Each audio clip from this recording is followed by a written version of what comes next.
In my previous videos, I tested the Elgato Neo Wave and the Elgato Wave 3 out of the box. I had watched a bunch of YouTube videos on how to set them up, but I couldn't find a YouTube video that actually compared them kind of pound for pound, bang for the buck, which one's better out of the box.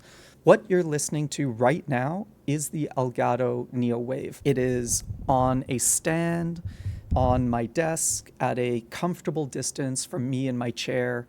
As I mentioned in one of the videos, one of the perks of the Neo Wave, it seems small, but combined with the lower price tag, I paid about 130 bucks Canadian. It comes with a stand. And so it really is out of the box, a really great solution.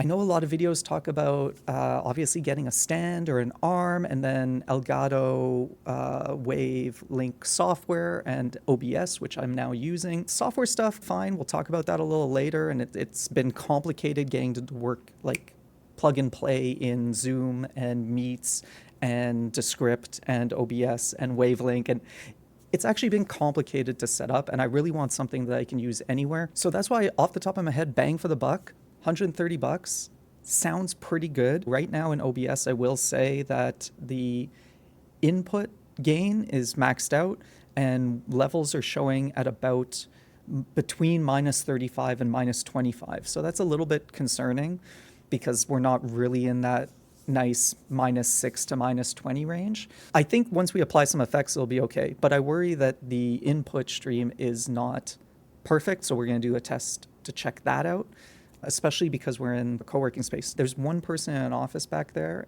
but the sound of the environment is ventilation, HVAC, kind of ambient sound. So we'll take a listen to that. This is what my Bose QC35 headphones sound like, and hopefully it'll give us a kind of benchmark reference for what the space sounds like in general. The OBS software is picking me up at in the red zone, so I'm going to bring the digital gain down a little bit.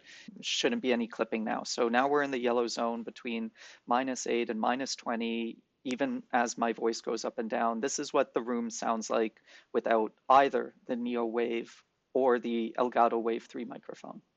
Now I'm going to switch over to the Elgato Wave 3. So now you're listening to the Elgato Wave 3. Again, this is on my desk.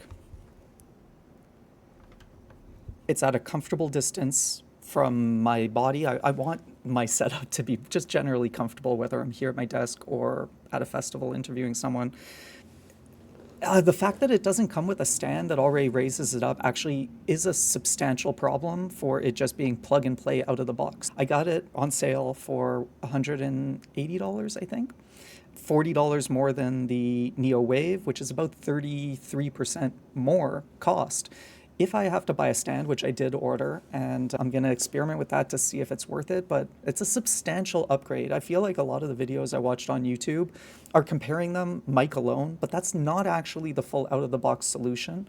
A lot of people have an arm, which can be between $40 and $200 if you get a good one, and I think that's the danger of getting into this as a hobby to just start, is often you can end up over-investing in equipment that you may or may not use, and that can be discouraging. And then the hardware just setting up it takes energy, it takes time. I want something I can plug in, and like I said, especially the Wave 3, it doesn't seem to recognize cleanly with a lot of applications like Google Meet, Descript, Zoom.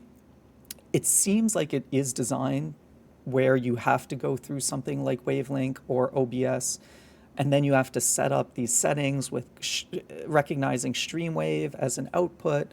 And the reality is, when I was testing it with meetings, I'd hop into a Meet or I'd hop into a Zoom 3 minutes before. And with the Neo Wave, everything pretty much worked. With the Wave 3, often it didn't work. I had to just switch to my onboard to get into the meeting. I don't have 15 minutes to set up my gear before every meeting. So that's a substantial challenge. Having said that, I'm willing to spend another 20 bucks. I'll do one last video once I get that. And then the other thing I'll do in another video is applying settings. So I'll try Wavelink, I'll try OBS. I use Descript for videos like this, like pitching to film labs and workshops.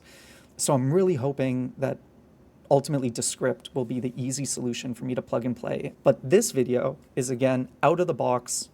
Which sounds better, the Neo or the Wave? I realized while editing the video that I didn't actually give my opinion on how the two microphones sound, so I'm hopping back over to the Neo Wave here, which, while editing, I feel like this is the better sounding microphone in terms of plug and play. And now we'll go back to the Elgato Wave so that you can decide. So also my continuity camera was being a pain in the ass, so that's why there's no video on a couple of these clips. But here is the Neo Wave one more time, and now let's go back to the Elgato Wave 3.